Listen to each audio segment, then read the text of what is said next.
Students, आज हम आपको समझाते हैं समबाहु त्रिभुज का क्षेत्रफल। √3/4 इंटू ए स्क्वायर, जहाँ ए है इस त्रिभुज की तीनों भुजाएं समान होती हैं, तो ए भुजा की लंबाई है। तो देखो, इसको बहुत ही अच्छा समझाने का प्रयास करेंगे आपको, और मुझे पूरी उम्मीद है कि आपको अच्छे से समझ में आएगी। देखिए, ये एक ट्रायंगल बना लिया हमने, त्रिभुज बना लिया, और इसकी तीनों साइड ए है, ये भी ए है, ये भी ए है, और ये पूरी साइड भी ए है। अब हम क्या करते हैं, इसके किसी एक वर्टेक्स से, शीर्ष से सामने वाली भुजा पर लंब डालते हैं। तो हमने ये लंब डाल दिया h, इसकी लंबाई h है, यानी ये 90 डिग्री का, ये 90 डिग्री का। तो इस लंब ने इस भुजा को दो बराबर भागों में तोड़ दिया। तो ये भाग तो हो गए a/2 और ये भाग भी a/2। अब आपके मन में ये क्वेश्चन आ रहा होगा कि सर ये बराबर क्यों है। तो देखो, ये दोनों त्रिभुज है ना, ये सर्वांग समत्रिभुज हैं।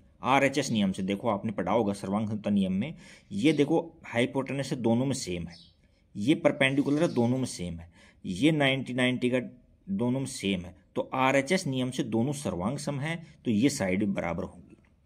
अब हम चलते हैं किसी भी एक साइड में, दोनों इक्वल हैं, तो त्रिभुज एक में इसको 1 नंबर दे दिया मैंने नाम। पाइथागोरस थ्योरम से, पाइथागोरस थ्योरम क्या होती है, आधार का स्क्वायर प्लस लंब का स्क्वायर बराबर कर्ण का स्क्वायर। तो अब इसमें आधार ये साइड है, लंब ये साइड है, और कर्ण ये है। तो अब यहाँ से हमने आधार का स्क्वायर कर दिया, तो a/2 का होल स्क्वायर, और लंब यानी h का स्क्वायर, और कर्ण है a का स्क्वायर। अब बस कैलकुलेशन बाकी है और कुछ भी नहीं है। देखो, यहाँ h स्क्वायर है, और इसको राइट में ले जाएंगे तो माइनस का हो जाएगा, तो यहाँ a स्क्वायर तो पहले से ही है, और इसका स्क्वायर करेंगे तो a²/4 हो जाएगा, राइट में जाएगा तो ये माइनस का हो जाएगा। यहाँ से हमने 4 एलसीएम ले लिया, तो 4 एलसीएम लेने के बाद में 4a² माइनस a², तो अपॉन में 4। तो यहाँ सब्ट्रैक्ट किया तो 3a²/4 बचा, ये बचा है h² के बराबर। अब हम टेकिंग रूट बोथ साइड, दोनों साइड में अंडर रूट लेंगे, तो h लेंगे, यहाँ तो h आ गया, और यहाँ से प्लस माइनस का √3/2a आ गया। अब इसमें माइनस लेंगे नहीं, हम इग्नोर कर देंगे, क्योंकि लेंथ होती है ऑलवेज पॉजिटिव होती है।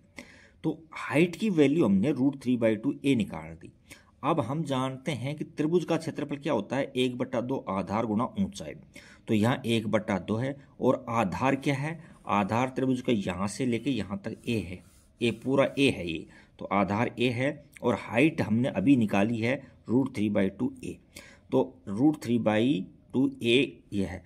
अब देखो, डिनोमिनेटर में हर के अंदर 2 × 2 4 हो गई, और यहाँ √3 और a को a से मल्टीप्लाई करेंगे तो a का स्क्वायर हो जाएगा, तो क्या हो जाएगा √3/4a², और यही हमारा रिक्वायर्ड एरिया था। अतः समबाहु त्रिभुज का क्षेत्रफल √3/4a² आ गया, और हमने आपको अच्छे समझाने का पूरा प्रयास किया है। यदि समझ में बैठ गया है तो इसको लाइक और शेयर ज़रूर करें। Thank you.